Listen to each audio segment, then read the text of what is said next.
मेरा नाम Ankit Sharma, diamond master auto sales master and center leader, Rajasthan Sikar से। और सबसे पहले इस बिजनेस में आने के लिए मैं अपने मेंटर इंद्र राठौर सर सैरोज मास्टर का थैंक यू सो मच करना चाहूँगा।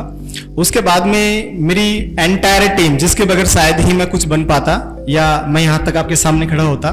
तो सबसे पहला जो मैं थैंक यू बोलना चाहूँगा, अपनी टीम को बोलना चाहूँगा। देन अगेन हमारे एटमी इंडिया मैनेजमेंट, जिनकी बदौलत हम आज एटमी के अंदर ये सब कुछ कर पा रहे हैं। मेरा बैकग्राउंड बता दूं, मेरा जो बैकग्राउंड रहा है वो रहा बिजनेस फैमिली का। मेरी ऑल फैमिली लास्ट 45 ईयर से बिजनेस कर रही है कपड़े का। हरियाणा के अंदर मेरा जो जन्म वाला गांव है वो हरियाणा से है, लेकिन मैं रहता सीकर राजस्थान हूँ काफी साल से। और बिजनेस फैमिली में पैदा होने का एक सबसे अच्छा एडवांटेज ये है कि आपकी सोच बहुत बड़ी होती है। राइट या रॉन्ग? राइट या रॉन्ग? तो सोच मेरी बचपन से ही बड़ी थी, क्योंकि फैमिली ने चीजें वैसी दी थी लाइफ में, कभी लग्जरी लाइफ से कभी नीचे जाने नहीं दिया। जो भी रिक्वायरमेंट थी फुलफिल हुई। जब मैं 2009 के अंदर 10 के अंदर फर्स्ट ईयर मैंने राजस्थान में पढ़ने आया, हरियाणा से, मैं हरियाणा रहता था। मेरा कॉलेज में राजस्थान यूनिवर्सिटी के अंदर मेरा एडमिशन हुआ था। और जब मैं फर्स्ट ईयर में था और फर्स्ट ईयर में था उस टाइम मुझे कुछ करने का एक कीड़ा था कि मुझे लाइफ में कुछ करना है, कुछ करना है, कुछ करना है। क्योंकि उससे पहले मैं अपने फादर के साथ शॉप पे बैठता था, दुकान पे बैठता था। हमारे पास कपड़े का शोरूम था पापा का, वहीं पे मैं बैठता था। और 8 से लेकर 12 तक उनके पास बैठ के मैंने बिजनेस सीखा। उन्होंने लाइफ की जितनी भी चीजें थी मेरे को सिखाई, सब अच्छी अच्छी चीजें सिखाई लाइफ के अंदर, क्या अच्छा है क्या गलत है। वो 12 साल की उम्र में 12 तक सीख चुका था। अपने लेवल पे आके एडमिशन लिया, मैंने पढ़ाई करनी स्टार्ट की। पढ़ाई करनी जैसे स्टार्ट की तो मैंने देखा मेरे कॉलेज के अंदर बहुत सारे स्टूडेंट बाइक लेके आते हैं। मैंने फादर से बोला मेरे को बाइक दिलाओ, मुझे बाइक चाहिए, मैं बस में नहीं जाऊंगा, मेरा स्टैंडर्ड कम होता है। तो फादर ने कहा तेरा लाइसेंस भी नहीं बना है। उस टाइम मैं 18.5 साल का ही था शायद। एक काम कर, पहले तेरी एज हो जाए फिर मैं तेरे को बाइक दिलाता हूं। तो मैंने जिद के मारे, ऐसा कुछ था कि मेरे एक दोस्त था, मैं आपको बता दूं, सन 2010 की बात है, फर्स्ट ईयर के अंदर में जब था, लास्ट ईयर में मेरे एक दोस्त मुझे एक मीटिंग में लेके गया। एक इंश्योरेंस की मीटिंग चल रही थी, ऐसे ही pink city press club, Narayan Singh circle पे, कौन जानता है पिंक सिटी प्रेस क्लब। आजकल वो उनका बार टेंडर वेंडर से बना हुआ, पर एक हॉल है जस्ट मॉल के सामने। मेरी जिंदगी की पहली मीटिंग थी और वहां पर ऐसे मैं सीढ़ी पे बैठी मीटिंग ले रहा था। मेरे एक्चुअली दाढ़ी मूंछ भी नहीं आई थी। तो वहां पर इंश्योरेंस कंपनी थी, लेकिन थी वो डायरेक्ट सेलिंग कंपनी। उस कंपनी का नाम था, बताऊं या नहीं बताऊं? मैं वहां बैठा था, मुझे कुछ समझ में नहीं आया। उस कंपनी में एक चीज मुझे समझ में आई थी, वो लास्ट में बंदा बता रहा था अगर आप इतनी पॉलिश सेल कर दोगे तो आपको गाड़ी मिलेगी। क्या मिलेगी? गाड़ी मिलेगी। बस वही समझ में आया अपने को, और कुछ समझ में नहीं आया। क्या बेचना है, कैसे बेचना है, जाने दो। मैंने कहा भाई करेंगे तो यही करेंगे। और घर वालों से छुप छुप के मैं वो काम करने लगा। तो जैसे 2-3 महीने बाद पापा को पता चला तो आजकल कर क्या रहा, कहां बिजी रहता है। मेरे को थोड़ा सा लोगों से बात करना अच्छा लगता था। मेरा सिर्फ एक वही क्वालिटी थी और मुझे इंश्योरेंस का कोई नॉलेज नहीं था। और इंश्योरेंस सबसे टिपिकल प्रोडक्ट्स है, अगर आपको बता दूं मैं। आप कुछ भी बेच सकते हो, इंश्योरेंस नहीं बेच सकते। और उसी में मैंने मास्टरी करना स्टार्ट किया और धीरे धीरे धीरे मैं लोगों से बात करना स्टार्ट किया। सैटरडे संडे को हरियाणा जाता था और वहां लोगों से बात करना। पापा ने तो आजकल हर वीक कैसे आ जाता है? मैंने कहा पापा मैंने एक बिजनेस स्टार्ट किया, अगर नहीं मारो तो एक बात बताऊं, इंश्योरेंस का बिजनेस है, ऐसे मैं करना चाहता हूं और मुझे करना है। तेरे को जरूरत क्या है? आपको जरूरत क्या है? पैसे मिल रहे हैं, पढ़ाई करो, पढ़ाई के लिए गए हो। मैंने कहा मेरे को करना है। तो पापा मेरे हमेशा फ्रेंड जैसे थे, चलो जो भी तुम्हें करना कर लो। उस कंपनी में काम किया और 2 साल के अंदर मैं उस कंपनी का सबसे यंग एज का कारचूर बना। टाटा मांजा 1043 16 फरवरी को गाड़ी लेके आया कंपनी की तरफ से। यंगेस्ट कारचूर था उस कंपनी के अंदर। मैं फॉरेंट्री वगैरह मिले, लेकिन ये नहीं पता था कि डायरेक्ट, उस टाइम एक कंडीशन आई थी 2012 लास्ट के अंदर कि डायरेक्ट सेलिंग के अंदर इंश्योरेंस को ऐड नहीं कर सकते आप, अगर मैं सही हूं तो। और उस टाइम वो मेरी कंपनी बंद होगी। जैसे फरवरी के अंदर में कारचूर हुआ, अच्छा खासा पैसा आने लगा और एज वही 20 साल की थी। और जैसे कंपनी बंद हुई मैं बहुत रोया बैठ के। मैंने कहा पढ़ाया भी नहीं ढंग से, बिजनेस भी नहीं हुआ, कुछ भी नहीं हुआ। उस टाइम मैंने जिंदगी में ठान लिया था मैं जिंदगी में कभी डायरेक्ट सेलिंग नहीं करूंगा। मेरे पास इतनी कंपनियों के लोग आते थे, मैंने कहा भग जाओ ना, थप्पड़ मारूंगा तेरे में। इस तरीके में वर्डिंग यूज करता था। ओके, तो जैसे मेरा 2014 में कॉलेज पूरा, घर पे गया, फैमिली के साथ बिजनेस करने लगा। फैमिली के साथ बिजनेस करने लगा, पापा के साथ होलसेल का बिजनेस भी किया, सारी चीजें की। लेकिन जिंदगी में कुछ और ही लिखा था कि करना अपने को डाइट सेलिंग ही था। तो बिजनेस में गए और बिजनेस के अंदर पापा के साथ हाथ बटाया। और पाली बालोतरा कितने लोग जानते हैं राजस्थान में? वहां पर एक छोटी सी फैक्ट्री डाली मैंने कपड़े की और वो फैक्ट्री चली 1-1.5 साल, अच्छा खासा पैसा कमाया। लेकिन एक बिजनेस पार्टनर पे ज्यादा ट्रस्ट करने की वजह से मेरा तकरीबन 35 लाख का लॉस हो गया उसमें। मैं हो गया तो हो गया, चलो कोई इशू नहीं है। पापा ने कहा चलो तुम छोड़ दो फैक्ट्री, अब तुम एक काम और कर लो। मैं वो काम करने लगा और जैसे वो काम करते करते मैं दिल्ली चला गया। दिल्ली, क्योंकि मेरा जो एक होलसेलर था दिल्ली था, वहां पर मेरा कपड़े का थोड़ा बिजनेस था, मैंने वहां एक पार्टनर पकड़ा एक और। कम एज के अंदर मैंने सारे काम किए और वहां पर मैंने सोचा एक बिजनेस तो चल नहीं रहा, चलो एक काम करते हैं। पैसे की कमी थी वहां पर क्योंकि बिजनेस में लॉस था। मैंने एक बिजनेस पार्टनर पकड़ा था, मैंने कहा फिर वहां पर मैंने एक होटल लता रेजिडेंसी के नाम से, आज भी आपको दिख जाएगा अगर आप उस पे जो होटल की एड होती है डालोगे, लता रेजिडेंसी के नाम से, वो मेरा ही होटल था। मैंने होटल भी लीज वीज पे चलाए, बहुत सारी चीजें की, कुछ पता नहीं था लेकिन करता रहा। सन 2017 के अंदर मेरा एक जो दोस्त था बजाज एलियंस में, वो मेरे पास दिल्ली आया। वो बोला कि अब मैं एक बहुत बड़ी कंपनी का लीडर हूं, अब अंकित तेरे को काम करना चाहिए। क्यों ऐसे लोगों को ढूंढते ही, कोई अच्छा लड़का था, कौन काम करने वाला था। उन्होंने मेरे को एक कंपनी में ज्वाइन करवाया, कहो तो नाम बता दो। और उस कंपनी में मैंने कहा मेरे को काम नहीं करना है, मेरा फ्रेंड है, मैं मेरा बिजनेस कर रहा हूं, कहोगे तो मैं पार्ट टाइम काम कर लूंगा। और पार्ट टाइम मैंने वहां पर काम किया। यहाँ पर एक हमारे लीडर भी बैठे हैं, सुमन दी, जो वहां पर भी अच्छे लेवल पे थे लेकिन छोड़ के भी एटमी के अंदर आ गए, मैडम के लिए क्लैपिंग। ओके, मैंने वहां काम करना स्टार्ट किया लेकिन मेरा इंटरेस्ट नहीं था, वहां भी एक अच्छे लेवल पे गया, लेकिन मैं कुछ अच्छी सर्चिंग में था क्योंकि बिजनेस में लॉस खा चुका था।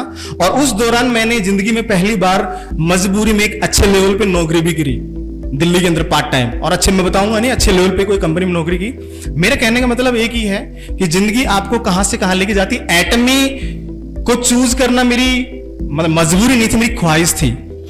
मैंने मजबूरी में, और मैं इकलौता शायद ऐसा पहला बंदा हूं जिसने एटमी को चला के ज्वाइन किया है। मुझे किसी के थ्रू पहचान मिली थी कि ऐसे ऐसे एटमी कंपनी लॉन्च हो रही है, मैंने चला के ज्वाइन किया और ज्वाइन करके खुद ही ट्रेनिंग करना स्टार्ट किया क्योंकि फादर ने की बात सिखाई थी, जहां लर्निंग है वहां पर धन की शुरुआत है, जहां लर्निंग है वहां अच्छे स्वास्थ्य की शुरुआत है, जहां लर्निंग है वहां अध्यात्म की शुरुआत है, और जहां पर लर्निंग और सर्चिंग है वहां पर चमत्कार होने की शुरुआत है। अगर आपकी जिंदगी में अगर आप लर्निंग नहीं कर रहे हो और अभी आप कोई भी जो बिजनेस कर रहे हो, अगर सर्चिंग नहीं कर रहे हो, तो जिंदगी में क्या चमत्कार होगा उसके लिए आप रहने दो, चमत्कार नहीं होगा। क्योंकि अभी आप जो कर रहे हो बेस्ट नहीं है। अभी आप जो सोच रहे हो कि मैं जो कर रहा हूं बेस्ट कर रहा हूं, वो आपको लगता है, लेकिन आप बाहरी दुनिया में देखोगे तो बेस्ट नहीं है। लाइफ में कभी कुछ भी हो सकता है। बिजनेस का एक्सपीरियंस बताऊं तो लॉट्स ऑफ आपका एक्सपीरियंस चाहिए उसके अंदर। मेरा एक्सपीरियंस बताता हूं, अगर कोई बिजनेस कर रहा है, सबसे पहले आपका बहुत बड़ा आपका अमाउंट चाहिए बिजनेस में लगाने के लिए। आज भी घर पे 6 कपड़े के शोरूम है, पापा लोगों के, चाचा लोगों के, और कोई भी शोरूम मेरे हिसाब से 1.5-2 करोड़ से नीचे का नहीं है। लेकिन आज से 15 साल पहले जब मैं शोरूम पे बैठता था, जो इनकम जितने इन्वेस्टमेंट में था, जो इनकम नहीं है, मैं लिखित में दे सकता हूं। सेकेंड, पूरा कंपटीशन मार्केट के अंदर। मार्केट में दो ही चीजें चलती हैं, या तो ट्रेंडिंग वाली चीजें चलती हैं या मार्केट के अंदर कंपटीशन। कंपटीशन में आप आओगे तो आपको पैसा इन्वेस्टमेंट ज्यादा करना पड़ेगा, या मार्केट से बाहर हो जाओगे, सैचुरेशन आ जाएगा। ओके, लेकिन जो पहले कपड़े की हमारी दुकानें हुआ करती थी, वहां पर बड़े बड़े शोरूम और खुल गए तो बिजनेस डाउन चला गया। मैं आज मेरे अंकल से बात करता हूं, बोलता हूं कि यार जो पहले कमाई थी आज वो कमाई नहीं है। हम इतना पैसा लगा के इसलिए बैठे कि हम कुछ और कर नहीं सकते हैं। तो आज भी हम इसलिए बैठे हैं, क्यों? अगर उनका इतना बड़ा कपड़े का शोरूम, तो बच्चों को वो क्यों पढ़ाई करवा रहे हैं, क्यों नौकरी करवा रहे हैं? बिजनेस में बढ़ाई लेते ना। तो बिजनेस में कंपटीशन बहुत खतरनाक आ गया है, और साथ में आपको पूरा लीगली डॉक्यूमेंट्स वगैरह सब चीजें आज के दिन मेंटेन करना पड़ता है, जीएसटी है, सब कुछ है। जिस दिन दुकान नहीं खोलोगे पैसा नहीं आएगा, माल एंड हो जाता है। मुझे पता कितना माल एंड होता है। हर साल जब हम दीपावली पे निकालते थे स्टॉक कपड़े का, तो बहुत सारा माल एंड होता था। बहुत सारा स्टाफ मेंटेन करना पड़ता है, बहुत सारा रिस्क होता है। तो आपके सक्सेस के चांसेस बहुत कम होते हैं। आप जिस भी इंडस्ट्री में आप सोच रहे हो कि आप सक्सेस हो जाओगे, तो उसमें भी सक्सेस के बहुत कम चांसेस है। मेरा प्रैक्टिकल एक्सपीरियंस बता रहा हूं आपको। मैं जॉब में जाते हो तो कितने लोग जॉब के अंदर गवर्नमेंट एम्प्लॉय बनते हैं।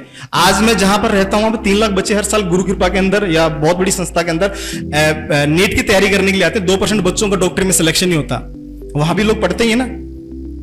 जॉब का बताता हूं, जॉब करोगे तो जिंदगी के अंदर कभी आगे नहीं बढ़ पाओगे। मेरा पर्सनल एक्सपीरियंस है, इसलिए मैंने अपना बिजनेस करना स्टार्ट किया। और एटमी बाई लक नहीं मिली है, ये कहीं ना कहीं पूरे जन्म के अच्छे कर्म किए थे कि मुझे एटमी मिलना स्टार्ट हुआ, और एटमी मुझे मिला। और जैसे एटमी मिला, मैंने शिद्दत से काम करना स्टार्ट किया। 1 साल कोविड में थी, और कोविड के अंदर हमने काम किया, और मैं थैंक यू मैनेजमेंट को बोलना चाहूंगा, इन्होंने बहुत हेल्प की। कोविड के अंदर भी हम सेंट्रल लीडर थे, पूरी इंडिया के सेंट्रल लीडर्स की इन्होंने हेल्प की। मैं दिल से बात बोलना चाहूंगा, मेरी जिंदगी का एक्सपीरियंस बताता हूं। 2-3 कंपनियों में काम किया है। एटमी जैसी कंपनी और एटमी जैसा मैनेजमेंट वर्ल्ड में नहीं है, क्लैपिंग कर सकते हो आप। मैं मेरा पर्सनल एक्सपीरियंस बता रहा हूं आपको। मैं अगर कोई भी, मैं आज भी, मैं बोलना नहीं चाहता, मैं जिस कंपनी में मैंने काम किया उनके बड़े बड़े लेवल की, प्रेसिडेंट लेवल की टीम के लोगों को हीमोहिम खिलाता हूं। खिला सकते हो आप? वो अपनी कंपनी का हेल्थ सप्लीमेंट छोड़ के मेरे से खाते हैं, और नाम बता दूंगा, जयपुर में रहते हैं, करदनी के अंदर। तो कहने मतलब क्या कि आपके पास जो चीज है उसका वैल्यू पता होना चाहिए। एटमी अगर आप कर रहे हो तो एटमी क्यों कर रहे हो, इसका सिर्फ एक ही रीजन है, क्योंकि आज तक मार्केट के अंदर आप किसी भी डाइट सेलिंग कंपनी के अंदर जाओगे तो वहां लोगों को सिर्फ सेल्समैन बनाया जाता है, न कि कंज्यूमर। और आप और हम लोग को भी एमबी करके नहीं आए, छोड़ के अपने विकास पाठक जी जैसे सब लोग एमबी करके थोड़ी आए हैं। तो वहां पर लोगों को सेल्समैन बनाया जाता है, नहीं कि लोगों को यूजर बनाया जाता है। एटमी का कल्चर डिफरेंट है, यहाँ लोगों को यूजर बनाया जाता है, उसके बाद में लोग खुश होते हैं, अपना बिजनेस स्टार्ट कर देते हैं। मैंने एक चीज समझी एटमी से आने से, एटमी में क्यों आया हूं मैं बता देता हूं, मेरा पर्सनल एक्सपीरियंस क्या है।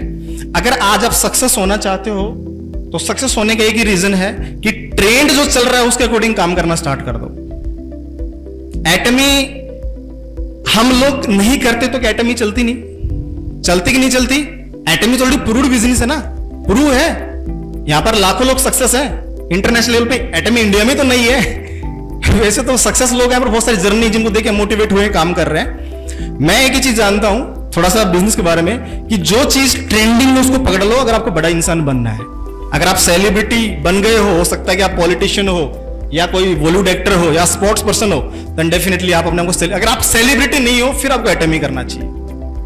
और जो इंसान, मैं बता देता हूं, जो इंसान के कैरियर में स्टार्टिंग में एजुकेशन टाइम पे एटमी मिल जाती है ना, उससे बड़ा कोई लकी इंसान नहीं है। उसकी पूरी जिंदगी ऐसी हो जाएगी कि उसके सातों पीढ़ियां उसको दुआएं देंगी। लेकिन लोगों को समझ में नहीं आ रहा ट्रेंडिंग क्या होता है, कि आप जिस चीज अभी एट प्रेजेंट टाइम भारत के अंदर क्या ट्रेंड कर रहा है, आप कभी सर्चिंग करते हैं? नहीं करते। हर चीज का एक ट्रेंड होता है, और दुनिया में जितने भी पैसे वाले लोग हैं कभी भी आप देख लेना, सब वो उसी जगह सक्सेस हुए हैं जहां पर उन्होंने उस ट्रेंड वाले बिजनेस को पकड़ा है। 95-50 के अंदर भारत आजाद हुआ था, 40-47 के अंदर बहुत सारी चीजों का ट्रेंड आया था। उसमें से एक ट्रेंड था प्लास्टिक का, 1950 to 1960 के बीच में। और गवर्नमेंट ने बोला कि भारत में आर्थिक स्थिति खराब हो चुकी है, अब कोई ऐसा बिजनेस लेके आओ कि जो भारत की अर्थव्यवस्था को सही कर सकता है। उस टाइम में बड़े बड़े जो बिजनेस जो विशेषज्ञ थे उन्होंने नॉलेज दिया, बताया कि प्लास्टिक का बिजनेस आप इंडिया में कर सकते हो, ये बिजनेस लोगों की आर्थिक स्थिति को बढ़ा सकता है। तो उस टाइम प्लास्टिक 1950-1960 के बीच में ट्रेंडिंग में आया, और प्लास्टिक की चीजें इंडिया में बननी स्टार्ट हो गई, और धीरे धीरे जीडीपी बढ़ी। और उस टाइम जिसने प्लास्टिक में बिजनेस किया होगा, जो क्या किस लेवल पे होगा, इमेजिन करो किस लेवल पे होगा। आज आप हम कर सकते हैं वो? आज नहीं कर सकते, बिकॉज आज हम कंपटीशन से बाहर है।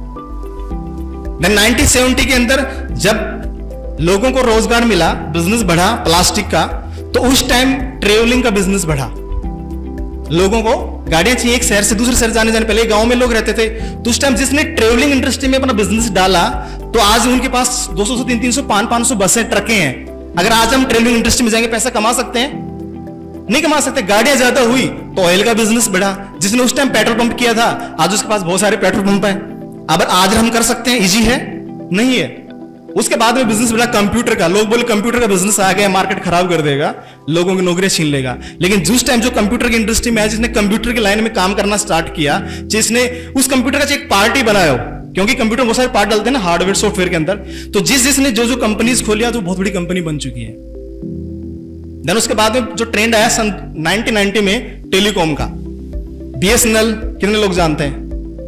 आपका अपना बीएसएनएल सब लोग जानते हैं। एक पहले ब्लू येलो कलर का एक बॉक्स होता जिसमें 1 रुपए डाल के हम बात करते थे, लाइन लगाए खड़े रहते थे, जानते हो? जितनी भी कंपनी उस टाइम भी आई थी, वही कंपनी ग्रो कर रही है। आज कोई नई कंपनी ग्रो कर रही है। उसके बाद में जो बिजनेस मूव किया वो क्या? इंटरनेट का। कितने लोग इंटरनेट चलाते हैं? और इंटरनेट पे भी वही कंपनी वही आगे बढ़ा जिन्होंने सबसे पहले फास्ट न्यूज देना स्टार्ट किया। प्रिंस को कितने लोग जानते हैं? एक लड़का गड्ढे में गिरा था, सब लोग जानते हैं। क्यों जानते हैं हम? क्योंकि उस टाइम वो गड्ढे में गिरा था, सबने सबसे पहले कवरेज डाली थी। सबने कवरेज की, एक लड़का गड्ढे में गिर गया है, ऐसे ऐसे गिर गया, सब लोगों ने उसको देखना स्टार्ट किया। और आज भी हमें वो याद है, सबसे पहले जिसने फास्ट न्यूज। इंटरनेट का एक इस मकसद था कि जो सबसे पहले न्यूज देगा, इंफॉर्मेशन देगा, वही पैसा कमाएगा। समझ में है? और आज भी यही है। इतने सारे न्यूज चैनल हैं, जो न्यूज चैनल पहले इंफॉर्मेशन देगा वही टीआरपी पे उसी का पैसा जा रहा है। क्लियर है? मेरे कहने का मतलब क्या है कि जो बिजनेस ट्रेंडिंग में जो आया उसका पैसा कमाया, देन नाउ अभी जो बिजनेस ट्रेंडिंग में है वो ई कॉमर्स और डायरेक्ट सेलिंग का क्लैपिंग कर सकते हैं आप। शायद आप 15-20 साल बाद में अगर direct selling industry, e commerce industry को सर्च करोगे तो उस टाइम भी कंपटीशन बहुत हाईली लेवल का हो चुका होगा। हर चीज को एआई कवर कर सकता है लेकिन डायरेक्ट सेलिंग को नहीं कर सकता। यहां तो लोगों की जरूरत पड़ने ही वाली है। बस ये चीज क्लियर थी कि मुझे बिजनेस क्यों करना है, वही क्लियर था कि अभी जो टाइम है वो ई कॉमर्स इंडस्ट्री का है और किसका है, डायरेक्ट सेलिंग का। और डायरेक्ट सेलिंग के अंदर भी दुनिया की जो सबसे फास्टेस्ट ग्रोइंग कंपनी एटमी, ये मिल जाए तो लाइफ में कहना ही क्या है। एटमी के बारे में बताने को मैं बहुत कुछ बता सकता हूं, लेकिन एटमी में मैंने काम कैसे किया वो बताना इंपॉर्टेंट है। यस या नो? एटमी में जब मैं आया तो मुझे पता चला कि मार्केटिंग तो मुझे आती थी, सेल्स भी करना आता था, सब चीजें करनी आती थी। मुझे एक चीज समझ में आई थी कि एटमी की जो प्रोडक्ट्स हैं वो लोगों की प्रॉब्लम का सॉल्यूशन करने वाले हैं। मार्केट में कभी भी कोई इंसान आपसे 2 रुपए का प्रोडक्ट्स परचेज नहीं करेगा अगर आपके पास में रिजल्ट्स नहीं है तो। एग्री? आप मेरे को कोई खरीदना नहीं पसंद नहीं करता। आप मेरे को सब वासु जी मेरे को प्रोडक्ट्स बेचो, मुझे खरीदना ही नहीं है। कोई इंसान खरीदना पसंद नहीं करता। मार्केट में हमेशा प्रॉब्लम का सॉल्यूशन बिकता है। और मैंने अलग अलग डायरेक्ट सेलिंग कंपनी करके देखी थी, इंश्योरेंस भी पॉलिसी सेल करके देखी थी। तो मुझे एक ही पता था, जब वहां पर 5500 रुपए से लेके टर्म प्लान से लेके हम जब 50,000 की पॉलिसी उस टाइम पे बेचते तो मुझे पता था कि बिक तो कुछ भी सकता है। एमडी सर कह रहे थे प्रोडक्ट्स महंगा है। हाँ महंगा है, लेकिन वो उसकी क्वालिटी भी देता है। और जब जहां पर क्वालिटी आती है वहां पैसा मैटर नहीं करता है। आप मुझे दो कोई भी ऐसा प्रोडक्ट जिसका रिजल्ट ही नहीं, मैं 5 रुपए में भी नहीं लूंगा आपसे। तो मुझे एक ही चीज समझ में आई थी कि एटमी के जो प्रोडक्ट्स हैं वो लोगों की प्रॉब्लम का सॉल्यूशन करने वाले हैं या नहीं। कितने लोग यूज करते हैं? मैंने सेल्फ रिजल्ट लिया है। और सबसे पहले बिजनेस करने की एक कंडीशन है, यूज द प्रोडक्ट। अगर आप यूज करोगे तो ही लोगों को चैलेंज से बोल सकते हो भाई साहब ये प्रोडक्ट्स 1 नंबर का, इसको यूज करो, मैं बताता हूं क्या फायदा है इसका। कर सकते नहीं कर सकते? मैंने पोर्ट्स को यूज करना स्टार्ट किया क्योंकि मुझे पता था कि मैं मार्केट में जाके अच्छे अच्छे लोगों के पास बैठने वाला हूं। तो अगर मेरे पोर्ट्स में अगर वैल्यू नहीं होगी, क्वालिटी नहीं होगी, अगर कंपनी का प्रोफाइल अच्छा नहीं होगा तो मुझे वो 2 मिनट के अंदर किक मार के बाहर भगा देगा। यस या नो? आप दोबारा जा सकते हो, रिलेशन खराब होंगे कि नहीं होंगे। मुझे एक चीज समझ में आ गई थी कि एटमी से बेस्ट पोर्ट्स नहीं है। अपने को जो चाहिए था मिल गया। सेल्स के तो अपन वैसे माहिर ही हैं, बेच लेंगे थोड़ा ज्यादा जैसे भी करके। वैसे भी तो जिंदगी में हर इंसान बेचता ही ना। जो वाला अपना समय बेचते हैं और बिजनेस वाला अपना टाइम, समय, पैसा सब कुछ बेचते हैं। आपका बिजनेस देख लो, उसका रेशियो निकाल लो। आप आपने 1 करोड़ रुपए लगाया, उसका मुझे ब्याज निकाल दिखा दो, उसका आप 2% कमा रहे हो, ब्याज कमा रहे हो। कैलकुलेशन बहुत सीधी सिंपल सी है। हम बिजनेस इसलिए करते हैं, आज इन्वेस्टमेंट लगा के बिजनेस करने का दौर नहीं है। आज जो रास्ता बनाया हुआ है उस पर चलने का दौर है, ट्रेंडिंग में चलने का दौर है। ट्रेंडिंग क्या बोलता है कि एटमी बिजनेस करो, दुनिया के सबसे बेहतरीन। आज लोगों को, अच्छा कोविड के अंदर कितने, कोविड से पहले कितने लोग जो घर बैठ के शॉपिंग करते थे? नहीं करते थे ना। कोविड में करना सीख गए ना। आवश्यकता आविष्कार की जरूरत नहीं है। जस्ट लाइक एक दिन पूरा ट्रैफिक एटमी पे भी आ जाएगा, ज्यादा नहीं तो 10 साल में आ जाएगा। आज जितनी भी बड़ी बड़ी कंपनियां हैं, इन कंपनियों ने एक दिन में बिजनेस सेटअप नहीं किया। इनको सेटअप करने में 10-10, 20-20 साल लग गए हैं। आज जाके उनका बिजनेस सेटअप हुआ है। एटमी ऐसी पहली कंपनी जो कम टाइम के अंदर तकरीबन 90+ पोर्ट्स लेके आई है। आप मुझे कोई भी डायरेक्ट सेलिंग कंपनी बता दो जिसके 10 से ज्यादा पोर्ट्स अभी इंडिया में स्टार्ट हुए हो। अभी जाके उनके पास कुछ पोर्ट्स आए हैं। हम हमारे मैनेजमेंट को जितना थैंक यू बोलना चाहिए बोल सकते हैं जितने हमारे लिए करते हैं। मैं रियली बता रहा हूं आप लोगों को। आपको खुद यकीन नहीं कि आप जाने अनजाने में किस इंडस्ट्री में काम कर रहे हो, आप किस कंपनी के अंदर आ गए हो। आपका खुद का नहीं, आपकी 3rd जनरेशन का भविष्य बन चुका है यहां पर, ये मानिए आप। बाकी तो काम करना आपके हाथ में। क्या करना बाकी है? काम करना आपके। छोटा है कोई इश्यू नहीं है, एक दिन बड़ा हो जाएगा। एटमी करने के लिए मैंने एक ही चीज समझी थी, जब प्रोडक्ट्स अच्छे हैं तो मुझे क्या करना है, मुझे जाके उन लोगों को सर्च करना है जो जिनको रियल में प्रोडक्ट्स की रिक्वायरमेंट है। और यहां पर उल्टा क्या हो रहा पता है? लोगों को ज्वाइन करो, आइडिया लगाओ जो डायरेक्ट सेलिंग में होता है। चेप दो, इसको भी चेप दो, उसको भी चेप दो।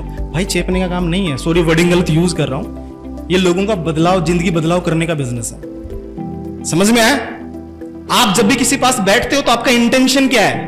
उसको सिर्फ बेच के पीवी करना है या उसको उसकी जिंदगी में बदलाव लेके आना चाहिए? हेल्थ से लेके आओ, चाहिए वेल्थ से लेके आओ।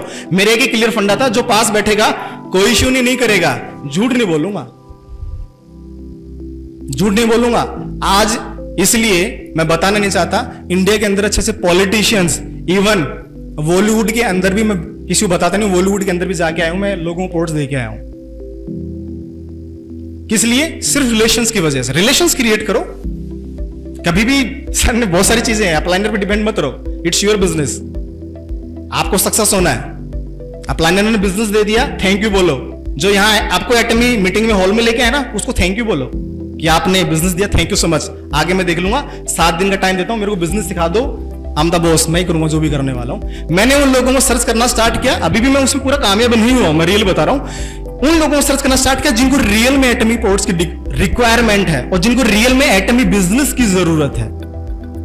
आप मार्केट में खड़े होकर 500 का नोट रोड पे बांटोगे तो इंसान 500 का नोट नहीं लेगा आपसे, पता नहीं 2 नंबर का है, चिटिंग का क्या लेगा क्या? तो आप कैसे उम्मीद कर सकते हैं कि हर इंसान आपका डिस्ट्रीब्यूटर बनेगा? क्वालिटी बेस्ड लोगों पे काम करना स्टार्ट करो, सर्चिंग करना स्टार्ट करो कि रियल में कौन इंसान बिजनेस माइंडेड इंसान है, कौन इंसान आपके साथ में बिजनेस कर सकता है, कौन आपका कंज्यूमर बन सकता है, और उन लोगों को साथ में लेके आओ जिनके पास ऑलरेडी कंज्यूमर है। ये कंज्यूमर्स का बिजनेस है, सेल्स का बिजनेस है। जब तक सेल नहीं निकलेगी पीवी नहीं आएगा, बिजनेस नहीं आएगा। और बिजनेस किससे मिलता है? पैसा किससे मिलता है? पीवी से, समझ रहे हो? और पीवी कहां से आएगा? प्रोडक्ट से आएगा। पोर्ट्स आप यूज करोगे नहीं, लोगों को यूज नहीं करोगे, सिर्फ आइडिया लगाओगे तो बिजनेस चलेगा आपका? नहीं चलेगा। तो सबसे पहले आप उन लोगों को सिलेक्ट करना स्टार्ट करो जिनको रियल में एटमी के पोर्ट्स की जरूरत है। ऐसे किसी को एटमी मत बताओ। आपके पास में बहुत बड़ा ब्रह्मास्त्र है, इसको ऐसे मत चलाओ भाई कहीं भी, उसके साइड इफेक्ट भी हो सकते हैं। मैं तो एटीट्यूड से लोगों को पोर्ट देता हूं, ऐसे मैं किसी को देता ही नहीं हूं भाई। ऐसे नहीं, एटमी के पोर्ट्स ऐसे काम मिलेंगे भाई। आज मैं बहुत एटीट्यूड से काम करता हूं, किसी को बुरा लग सकता है, लेकिन जब आपके पास में जब इतनी बेहतरीन चीज है, सर ने पता है घास फूस बेच के लोग पैसा कमा रहे हैं इंडिया के अंदर। हजारों कंपनियां खुलती है, हजारों कंपनियां बंद होती है, लोगों को पता नहीं कंपनी कब बंद हो जाएगी, कब कैरियर खत्म हो जाएगा। लोग फिर मोटिवेट होने लगे पड़े हैं, यस यस यस, मोटिवेट होकर लगे हुए हैं, प्रैक्टिकली कोई काम कर ही नहीं रहा। और पूरा सिनेरियो सिर्फ एटमी का मैंने एक चीज देखी है कि इसका जो कल्चर है डिफरेंट डाइट सेलिंग के लिए, बिकॉज हमारा कंपटीशन किसी डाइट सेलिंग कंपनी से है ही नहीं, इसलिए हमारा उनसे कल्चर भी सबसे डिफरेंट है और बहुत प्योर कल्चर है। इसलिए मैं एटमी में काम कर रहा हूं, मैं ऑनेस्टली बता रहा हूं। एमडी सर आप लोगों के साथ में कैसे मिल रहे हैं? ऐसे किसी कंपनी का अगर कोई बड़ा लेवल का बंदा होता ना, पास में नहीं बैठता, वो 3-4 तो बाउंसर लेके आता, फिर स्टेज पे आता। समझ रहे हो? फैक्ट है कि नहीं है? आज कंपनी के इतने बड़े पर्सन, एमडी, मैनेजिंग डायरेक्टर, मैं बोल रहा हूं क्योंकि मैंने एक्सपीरियंस किया है, वो आपके साथ में ऐसे बैठते हैं जैसे आपके घर के पर्सन है, और फिर भी अगर हम काम नहीं करें तो हमसे बेशर्म कोई इंसान नहीं है। जो आपको खुद रियलाइज करवा रहा है कि काम करो, मैं आप लोगों के साथ में हूं, मैं आप लोगों के साथ में खड़ा हूं। एक कंपनी का एमडी बोल रहा है तो फिर सोचना क्या है? समझ में आया? तो उन लोगों को सिलेक्ट करना स्टार्ट कर दो जो लोग जिंदगी में वास्तव में कुछ बनना चाहते हैं। उन लोगों को छोड़ दो जो आपकी जिंदगी में बाधा बन के खड़े हैं।